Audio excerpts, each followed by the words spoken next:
Good evening friends, welcome Easter রান্নাঘর থেকে এসেছি রেসিপি নিয়ে। আশা করি তোমরা ভালো আছো। পুরো রেসিপিটা দেখার অনুরোধ রইল। এটা হচ্ছে কাঁচা টমেটো দিয়ে, সবুজ যে টমেটোগুলো সেটা দিয়ে আমি কিভাবে মুসুরির ডাল করছি।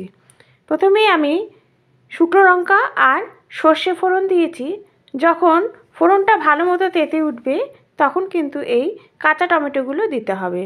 আমি প্রথমেই দেখেছেন কাঁচা টমেটো দেওয়ার সময় নুন দিয়ে দিয়েছি, যাতে টমেটোটা ভালো মতো সেদ্ধ হয়ে যায়। নিয়েছি হচ্ছে মুসুরির ডাল। মুসুরির ডালটা কিন্তু আমি সিটি মেরে নিয়েছি। টমেটোটা যখন নরম হয়ে যাবে তখন আমি মুসুরির ডালটা দেব। আর এই কাঁচা টমেটো করার সময় কিন্তু ডালটা একটু বেশিক্ষণ ধরে ফোটাতে হবে। কিছু কিছু টিপস আমি রান্নায় দিয়ে থাকি, যেটা তোমাদের সবার উপকার হয়। নুন দেওয়াই আছে, একটু হলুদ দিয়ে দিলাম, দিয়ে একটু চিনি দিতে হবে। দেওয়ার পর একটু কিন্তু বেশিক্ষণ ধরে ফোটালেই টেস্ট এসে যাবে। রেডি হয়ে গেল। Thank you.